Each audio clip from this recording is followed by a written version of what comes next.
I'm pleased to welcome Paolo Renati. Please welcome him together.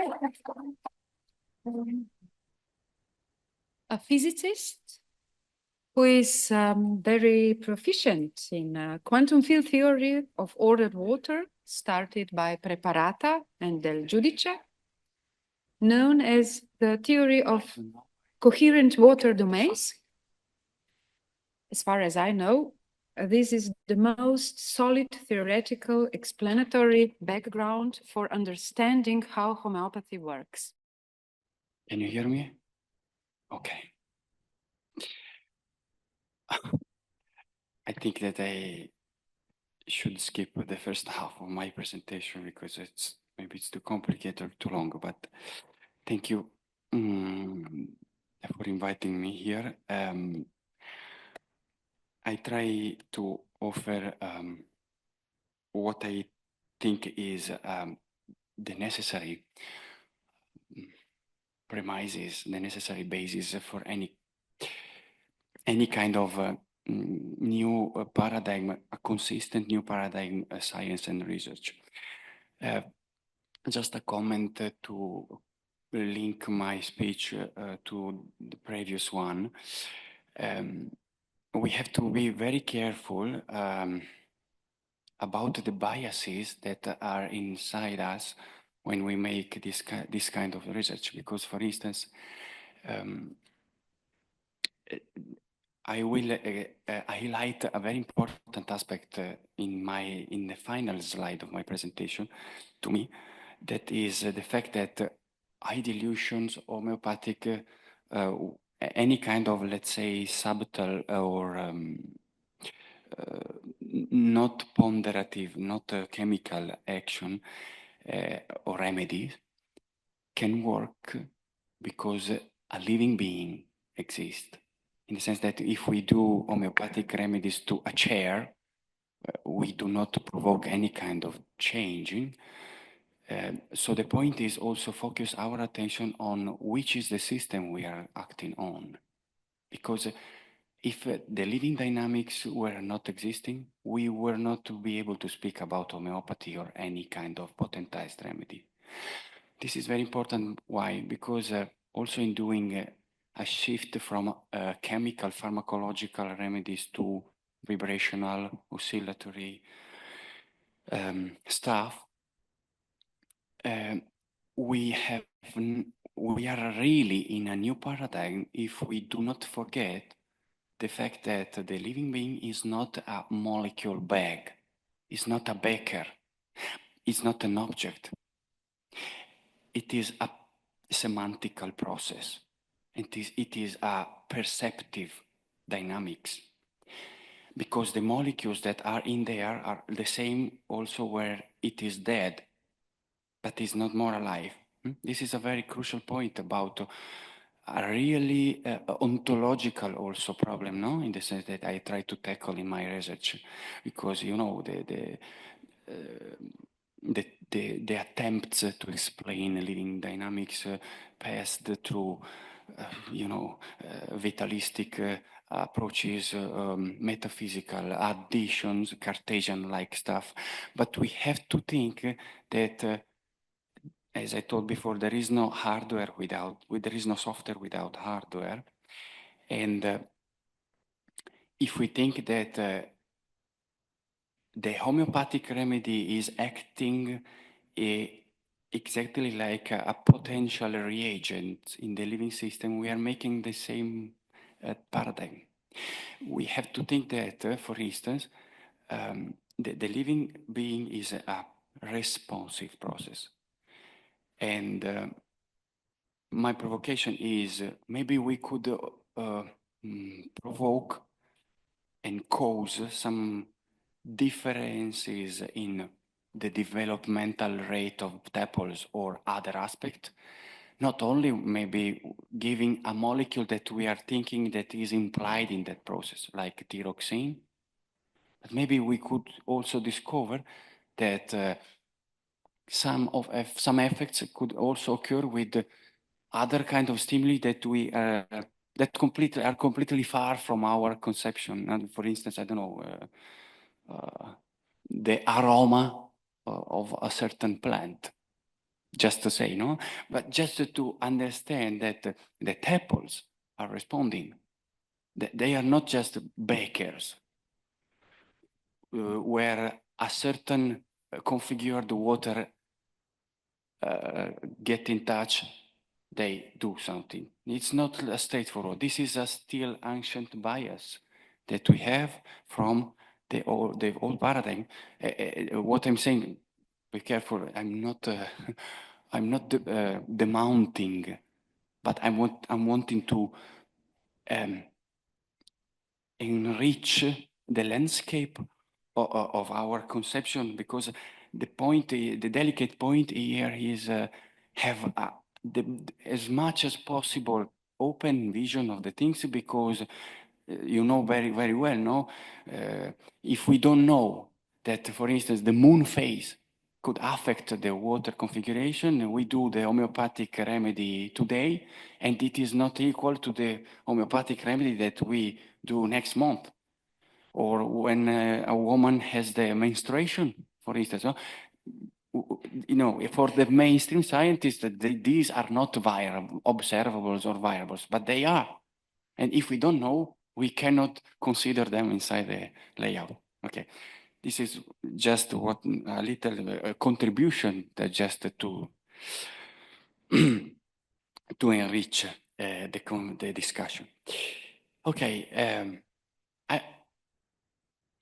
I want to say that I'm not an expert of homeopathy. I'm not an expert of potentization.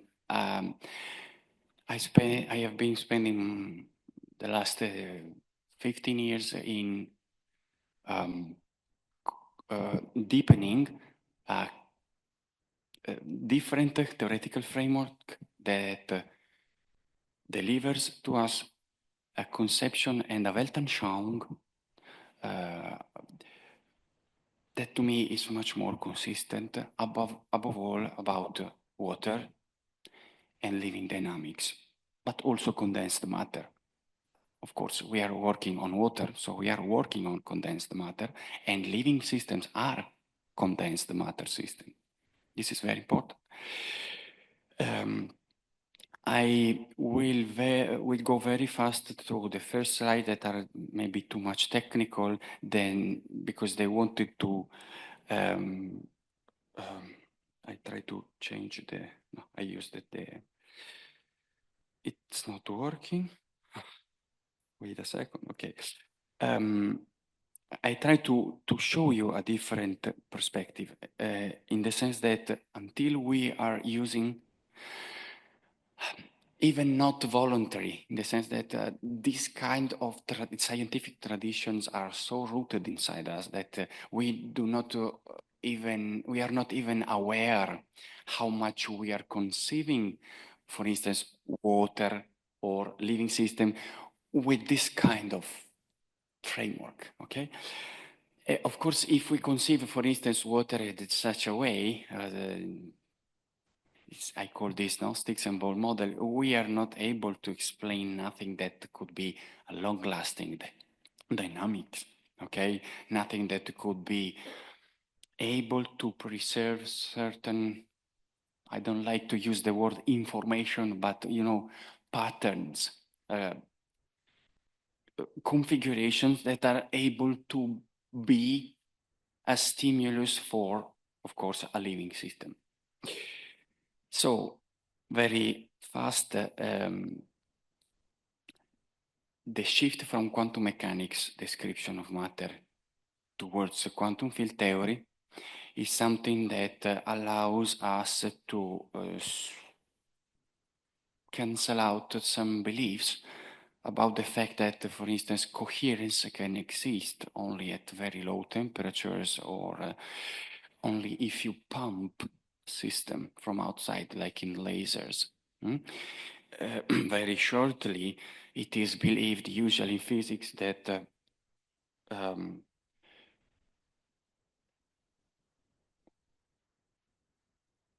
molecule, of course, is a system of charges. The quantum paradigm delivers us the fact that these are quantum objects in the sense that they are condemned to oscillate. So these charges are not only interacting through static electric fields, but also to dynamical, so electromagnetic waves. This kind of interaction is known, but is usually considered very, let's say,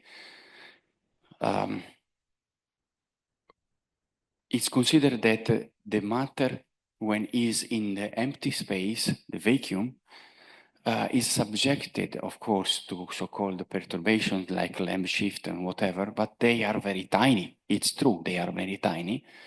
The problem is that it is not considered that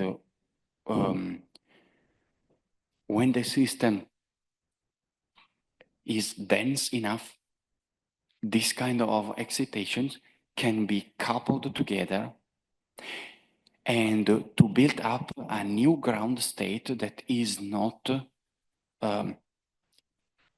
uncorrelated and whose energy is lower than the uncorrelated state, for instance, of an isolated molecule.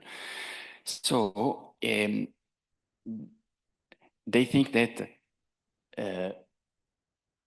the n body, when we have a high number of molecules, for instance, that can experience a common mode of oscillation, okay, we can maintain the system in this state only if we pump and only if we have a cavity within to confine the mode. Actually, what I will show very, very quickly is that when you have this kind of critical density, this kind of interaction can be can give place to a runaway and to a phase transition where some excitation can be confined and the matter ensemble is kept in a common and in-phase oscillation within, together with an electromagnetic field that comes from vacuum. So the point is not to sorry, I wanted to put the pointer, not to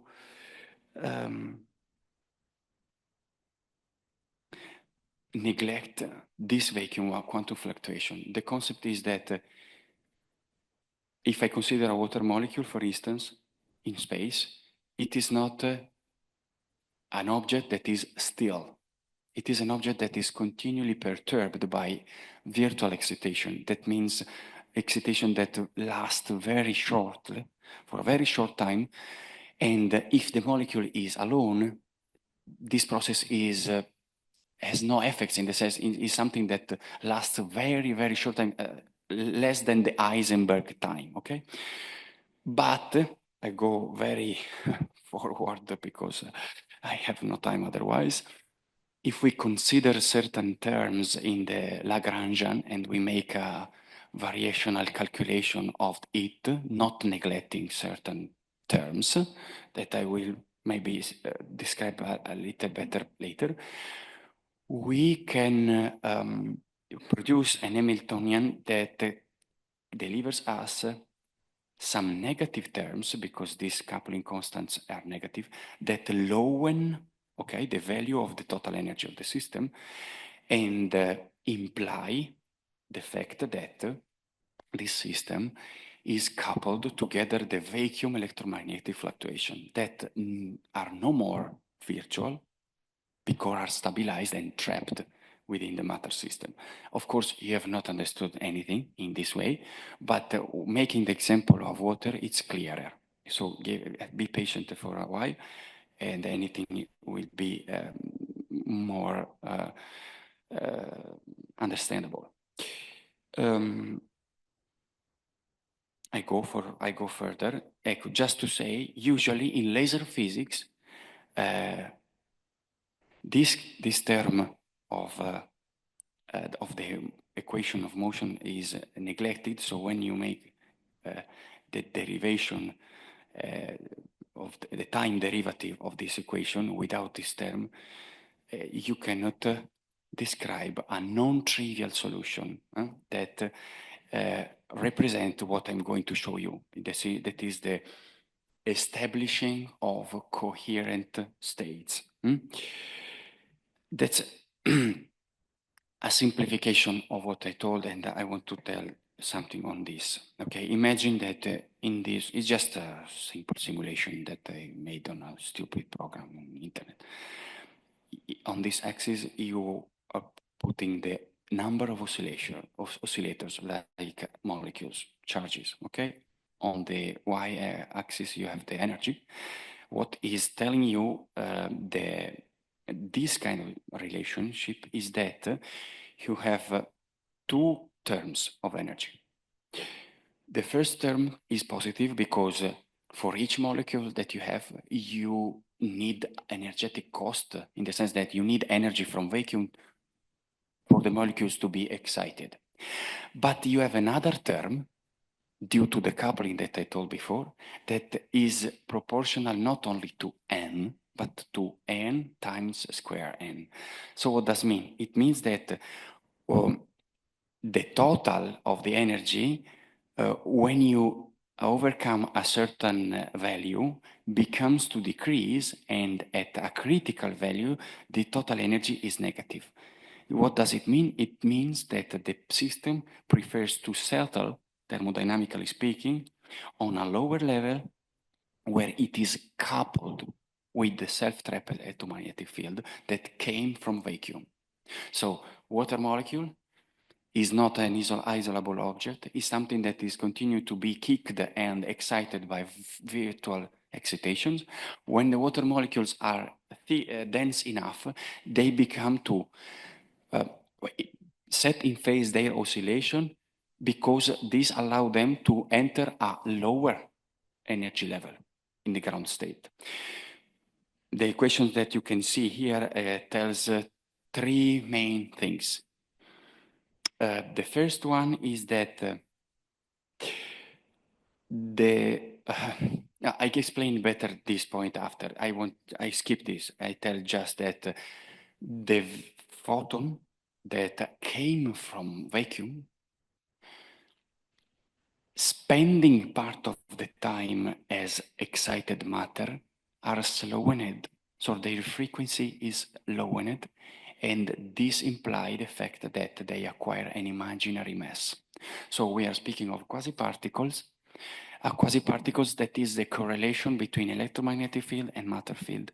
And these quasi-particles has the property not to be able to propagate. So we have the formation of ensembles of matter that are oscillating not stochastically. That's the point, no? This is the first clue to understand the shift from sticks and balls stuff that is kicking around, where no pattern, no order can be established for more than 20 picoseconds, to another setting where a part, at least, of the components is experiencing some long-lasting, non-trivial ordered states. Let's speak of water. Actually, this kind of approach in condensed matter field, in condensed matter physics, could be applied to any kind of molecule. In fact, in quantum mechanics, you have the idea that, for instance, a condensed system, like a crystal, is due to the short-range interaction, but you can describe that only when the oscillators, when the atoms, for instance, are already together. You are not able to describe the dynamical passage from a gas state to the condensed ordered state. If you consider the quantum field perspective, and so you consider matter as a field, what does it mean? That you leave apart the knowledge of the number. you do not consider how many the object are, but you consider the phase that they have. A lot of interesting aspects emerge together with the fact that we consider the whole spectrum of water. This is the photoelectron spectrum, and you can see several transition that electrons can do, several levels where electrons can be placed that actually correspond also to the orbitals. And the model that has been developed by Giuliano Preparata, Emilio Del Giudice, consists mainly in considering, okay, here there is a water molecule. The water molecule is subjected to vacuum fluctuation. This vacuum fluctuation has an energy, several kind. It does exist a level of the water molecules, a level that can be occupied by the electron water molecules that has the suitable characteristic to establish a cyclic fluctuation, a cyclic oscillation, so a continuous, a stable oscillation where the photon is self-trapped. The question must be set over the whole spectrum of water and to look for which will be the level of these ones, which will be the orbitals that will be able to create this situation. Actually, you have a lot of level that, you know, starting from the sp3 orbital, no? The electron would be in this level in water molecule when it is isolated. You could have a lot of transition. The transition has a lot of parameters that tells us if they are suitable for to be the winner one or not, like the frequency renormalization, mixing angle, the amplitude of the field, the phase, the photon mass constant, the coupling constant, and above all, the critical density at which this transition occurs, and the so-called energy gap, that is, how much energy will the system save if it enters this stable coherent oscillation? Just this a little animation, no? This is the water molecules. The electrons are on the sp3 level. Okay. A kind of suitable excitation of a certain size from vacuum excited electron. The electron pass to a level. And of course, if the molecule is alone, this excitation relaxes immediately and the photon come back. But when you have enough high density, this excitation will excite another molecules. And at a certain point, the probability that the photon will come back to vacuum will be 0. And if we consider the energy size of this excitation, we see that they are in the order of 10 electron volts. So it means that the wavelength is very large with respect to the water molecule. So we are speaking of excitation that are, the water molecule is 3 angstrom, and the excitation is something like 100 nanometers. So, spatially speaking, 5 minutes, I have not said nothing. Anything, okay. If we consider the space, we see that we have an excitation that is able to involve many other objects. And the preferred condition will be that all these objects will have this kind of oscillation in phase. So we give rise to an entity, let's say, that is the coherence domain, where molecules on this degree of freedom, that means the oscillation of the electrons from one level to another, that in case of water is 5D, are in phase. The energetics of the molecules is of the coherence is much articulated and complex. when we want to try to dig down in the explanation of the things, we need time. That's the problem that to me is affecting a lot of researchers that maybe are dealing with phenomenology, but do not dedicate enough energy to spending time in reasoning, okay? Behind. Anyway, there is a portrait of the liquid that is completely changed, of course. We have nothing like this. We have just this is just an instant picture.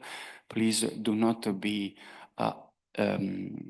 do not fall in the mistake to thinking that coherence domains are balls. They are just regions of space where molecules are able to share an in-phase oscillation. So they last just a few hundreds or not even 100 of femtoseconds. So there is a pulsating landscape where you have part of the molecules that oscillate in phase and another interstitial fraction that could resemble to the old vapor-like, sticks and ball stuff that, is kicking each other. The coherent fraction, of course, is contrasted, is depleted by the rising of temperature. And so at a given non-zero temperature, we have a certain percentage, about 40% at 25 degrees. But in this phase, we have the actor in which to look for the answer that we are looking for, because to see there, because here we have a part of matter that is able to guess non-trivial dynamics, order, long-lasting states, and above all, states that depends on the chemical physical history. Because this is the point. I will show you a little better. Maybe I can tell you this part. The peculiarity of water, the peculiarities of water that beyond, above all, yield it the life molecule are two. The oscillation of liquid water is made by electrons that pass continuously, unceasingly from the sp3 to the 5d orbital. The interesting stuff is that the 5d orbital is very close, just half an electron volt distance, to the ionization threshold.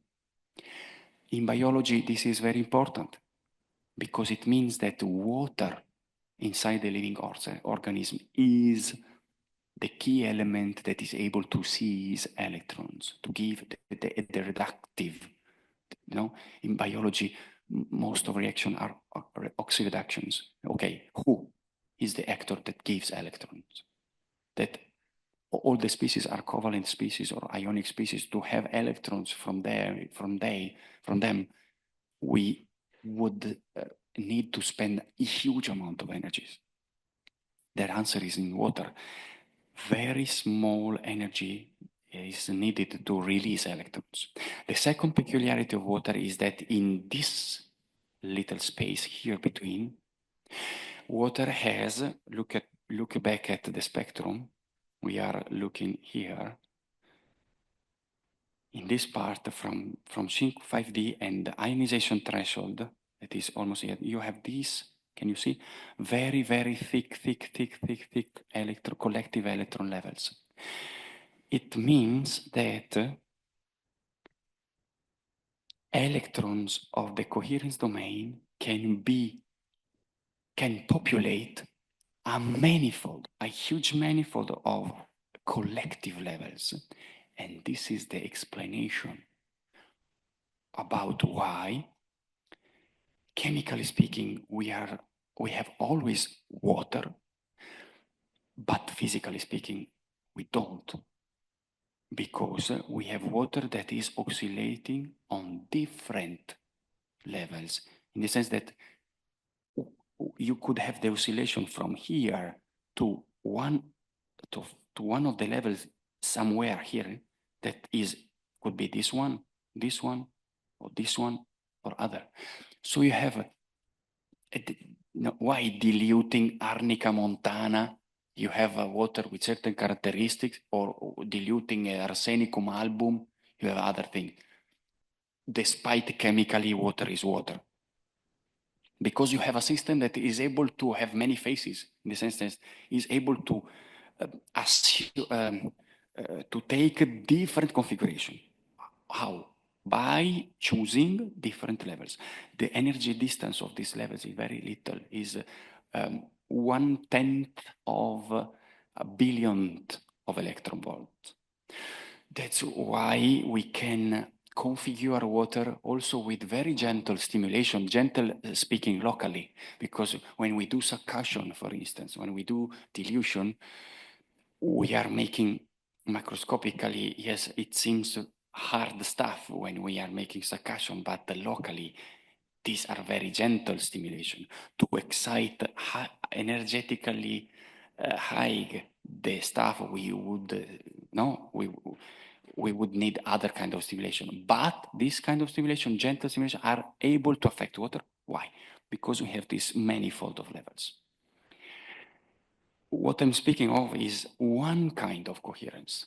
I skip all the equation, is not important. I want just to tell you that this model, this two-fluid model of water, is the only one, this is the trend of the coherent fraction with temperature, is the only one that is able by first principles to, for instance, model and reproduce this, or the exotic trend of the density with temperature. No model, no chemical physical model is able to mimic the maximum at 4 degrees of water, of density, and many other things I cannot explain now. Of course, I just tell you that we have to change completely the picture of condensedness of water. Water is not a condensed phase, liquid water, I mean, because of hydrogen bonds. I'm saying a very provocative sentence, but I made a publication with a colleague of mine recently, that is Pierre Madle, reviewing and highlighting certain aspects of the quantum electrodynamical model, saying that the hydrogen bonds actually does not exist, in the sense that it's a trick. I make a representation. Imagine to have an elastic cloth with marbles. If you put a marbles here, a marble there, marble here, marble there, you have this cloth make a little bump. But if you begin to increase the number of marbles, and they become a lot, you have this kind of stuff. This metaphor is very appropriate. Why? Because it's telling you the difference between the quantum mechanical vacuum and the quantum field vacuum. The quantum mechanical vacuum is one, is unchangeable.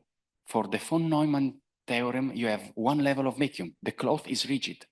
So you cannot you cannot have the influence among molecules, in the sense that the molecule here does not feel the molecule there, because the level is rigid, let me say. But in quantum field theory, where the vacuum is manifold and you have vacua, many level of vacuum, and so you can describe the symmetry breakings, the phase transition, what happens? Happens that the vacuum level can be changed, and when you have the density high enough, the vacuum level changes. And what is this representation? This is just the representation of the ground state, the vacuum level, from outside to inside, and again outside, across a coherence domain. So imagine that the hydrogen bond is the force that you imagine as if you had the marbles in the pit, and you would try to keep out a marble from separate one marble from the others, and you would experience a force, of course, and you would say, oh, the marbles attract to each other. It's not correct to explain things like this. The marbles are just wanting or tending to stay in the minimal energy. But if you take two marbles alone and put here, they have no attraction.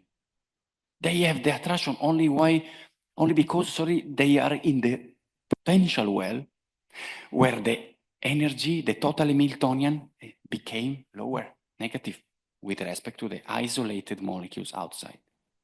So it's a completely different view. Hydrogen bond is just a phenomenological result. I published this a discussion in this paper. It's just the simplistic perspective of the guy that tried to separate the marbles and see, oh, the marbles attract each other. Actually, also Marc-Henri mourned Marc-Henri because he passed over a few days ago. Also, Marc-Henri highlighted the fact that if you try, the thought of Marc-Henri cancelled the thought that I had.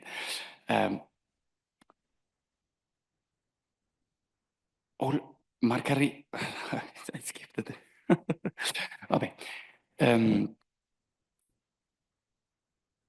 In this condition, what happens is that, the hydrogen bond is just the phenomenological representation of a condition where molecules are experiencing a collective state and they are oscillating in phase, okay?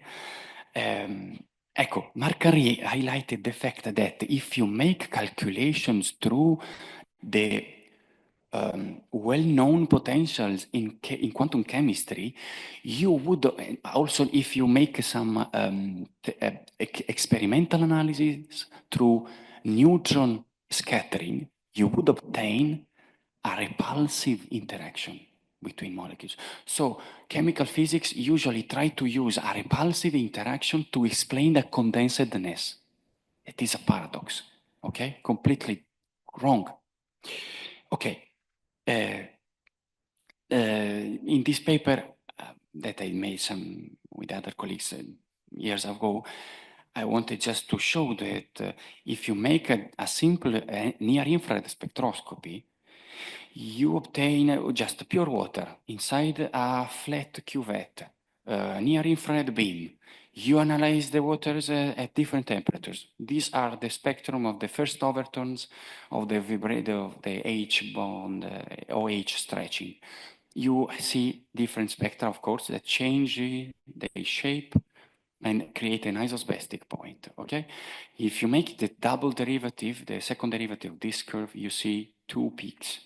This stuff expresses that you have two populations. This situation is not explainable by hydrogen bonds, in the sense that which would be the reason because that would allow water molecules that are subjected to the same interactions, that is short range interaction, which would be the reason why they are occupying two kinds of configuration. The physical boundary conditions are the same, the temperature is the same, the pressure is the same. How?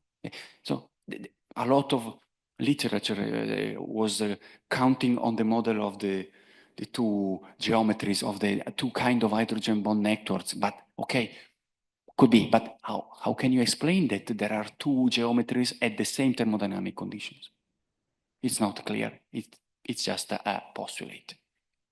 While if you make a certain calculation about how the ratio between the two populations changes with temperature, you see that you have also a Van 't Hoff plot that is a line, and it means that the difference in energy between the two populations is not depending on temperature. What does it mean? It means that the two states cannot be underpinned by the same kind of dynamics. Because if they both were two kind of hydrogen bond network, they would both depend on temperature. But the energy, the slope of this line is constant. And if you make also a calculation by Gibbs energy, you see that the main contribution to the free energy is entropic. What does it mean? It means that the difference of these two states is mainly about order. If you had two different networks, you wouldn't have so big difference in order. But if you have a vapor-like phase and a condensed coherent phase, oh yes, that you have a very meaningful order content, difference in order content. So these aspects are very consistent with the model of electroquantum dynamics. This is the other aspect that I skip because just a little thing about a very important work by Antonella De Nino and Frezza Nicolari Missori. They try to model the electric function in versus frequency in the terahertz range. And the interesting stuff, I skip a little, is that if you can use the Debye model that is very well colluded, I don't know to say, trained. And the electric function, that is how water responds to the electromagnetic waves in the range of terahertz, has been always not so easily modelable.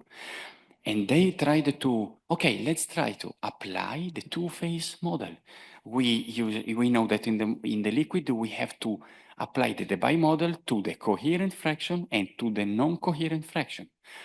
Just quick, I go. What did they observe? They observed that the fit is very nice because the fit is the black bold line and the red dots are the experimental points. This is the real part. This is the imaginary part. But the most interesting stuff is that to completely fit the red dot, they had to add a linear term, that is this one, that is an incredible aspect, because if I have to add a linear term to the imaginary part of the electric function, it means that I must violate the Kramers-Koenig relationship. It means that it's like to say that this term is expressing a sort of time interval that is exactly few hundreds of femtoseconds. It is telling us that within this time range, the interaction between the incident field and the effect that it provokes on the deep dipole excitation is contemporaneous, is non-local. I like to say that the effect and the cause are contemporaneous. This is explainable only through coherence, where you have non-local phase correlations. Just to tell you the power of this vision. Now, other strange features, no? These are the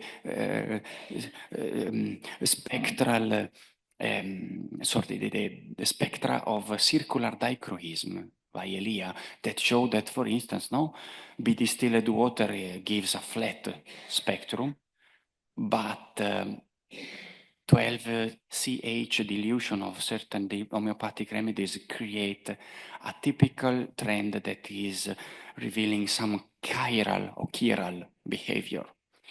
Okay, maybe some of us tell that there are impurities, but yes, there are impurities, but the impurity are not enough to explain such a behavior.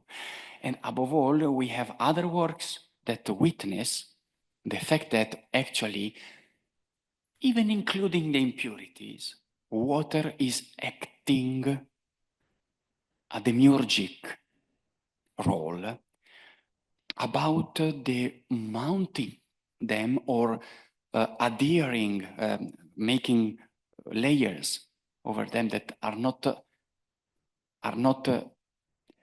trivial states. This work, for instance, from some Japanese guys, explains that if you make water to flux by high pressure through an orifice made of nickel that is as large as 20 microns, in time you have that the flux stops, like as if not as if, because the hole get closed, like a plug. Nothing passes. And they analyzed this phenomenon both in tap water, making flowing tap water and making flowing pure water. And they saw that this phenomenon occurs much more often with pure water than with tap water that has more impurities. And another aspect is that they analyze, okay, people could say, okay, let's see the impurities, blah, blah, blah.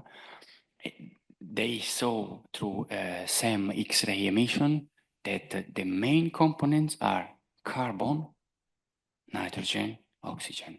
In fact, if you make also another, this is very striking, if you make the infrared spectroscopy or Raman, I don't remember, Raman, sorry, you see, Raman and infrared spectroscopy, you see the markers, the peaks of organic molecules. Carboxyl, amine groups. This is very interesting because what happens if you do this kind of experiment with different kind of water? So you have, I read to be precise, several types of ultra purified water, ultra pure water has been fluxed through the 20 micron orifice under a constant applied pressure from 50 to 1000 pascals. There is the ultra pure water in which air was dissolved, which is stored in a beaker after it was supplied by the ultra pure water maker and exposed to air for more than 1 day. After you have ultra pure water from which air was extracted after this period, that is deaeration. After you have ultra pure water, that has been deaerated through 2 techniques. After you have ultra pure water that was kept from contact with air, after it was obtained from the ultra pure maker, and the water, I finishing, and water that has been in touch only with argon. Can you see that the last 2 kind of waters do not produce any kind of organic molecules? But which is the point? The point is that water is able to create, to mount, to make a transition from inorganic stuff, that is the gases, anidride carbonica, carbon dioxide, nitrogen, whatever, into something that is a new realm. That is the premise also for organic stuff, life. We know, I skip the Montagnier experiment. The Montagnier experiment, of course, which is the point? We have to think of patterns and not of objects. Patterns are not something that you can grasp, okay? Are something that is the dynamic.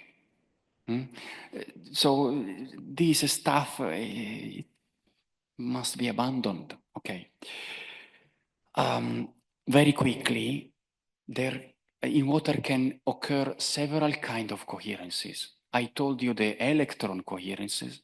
I can tell you about, Igor, I used just some of just a picture to simplification, about dipole rotation coherence.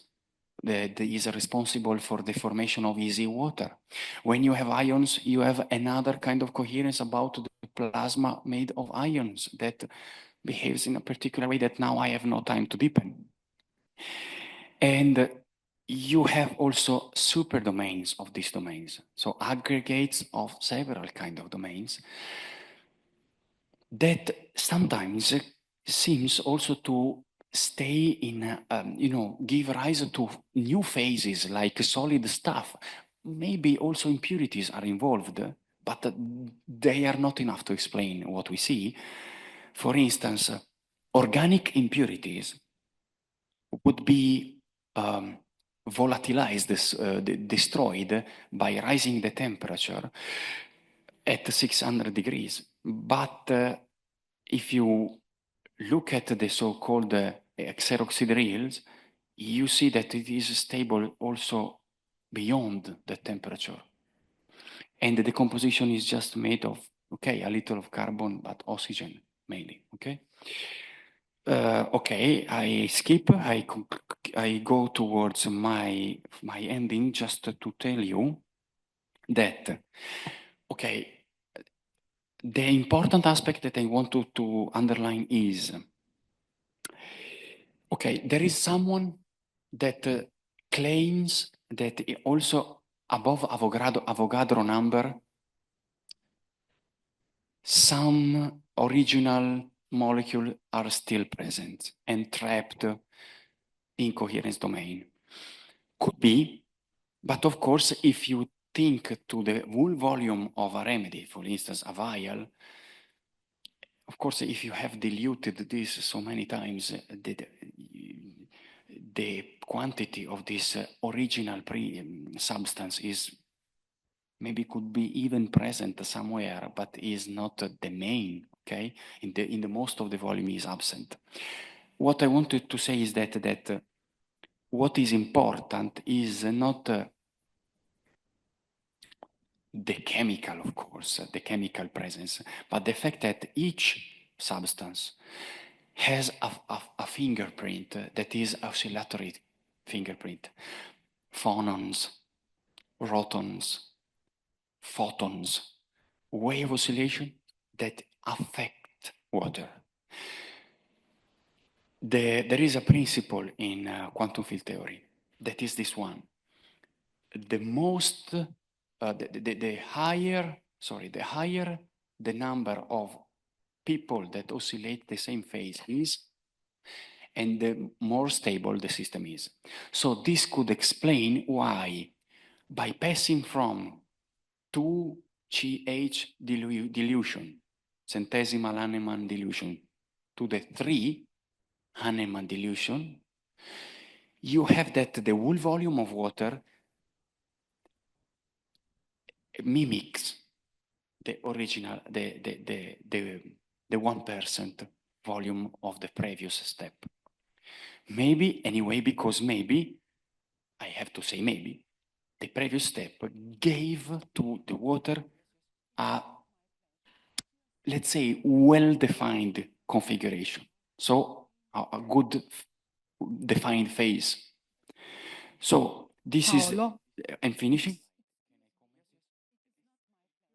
What I want to underline is this. Homeopathic remedies for what quantum electrodynamics tells us are not a photograph. What characterizes, what gives the typicality to a potentized remedy is the way by which it evolves in time. This calculation and measurement that has been made for time arches by Elia, and the calculation made by Tamarinon shows that you have oscillation, for instance, of the polarization inside the liquid water of the remedy that varies within, for instance, many times in 1,400 days. I just make a provocation about the fact that when we speak of, okay, Arnica montana 40 CH, we are not sure that we are speaking of the same system when you consider it now or within 2 months. The interesting aspect is the evolution in time, because coherence is speaking of dissipative structures. So we have not to think to the homeopathic remedy like a fixed stuff, but time evolving stuff. Finishing, I can say just that we have to be careful, because the characterization of certain system, like for instance here, the polarization, is something that is not the mirror of the effects. If we make a characterization, for instance, of a glass of red wine, we are not having the taste. So making the characterization of conductivity, pH, polarization, whatever, is a hint, but we have not to make the mistake to think that, okay, when I see this kind of polarization, it means that this stuff has this effect, okay? Because the effect is given by the relationship with the living system. Sorry for my time, and thank you.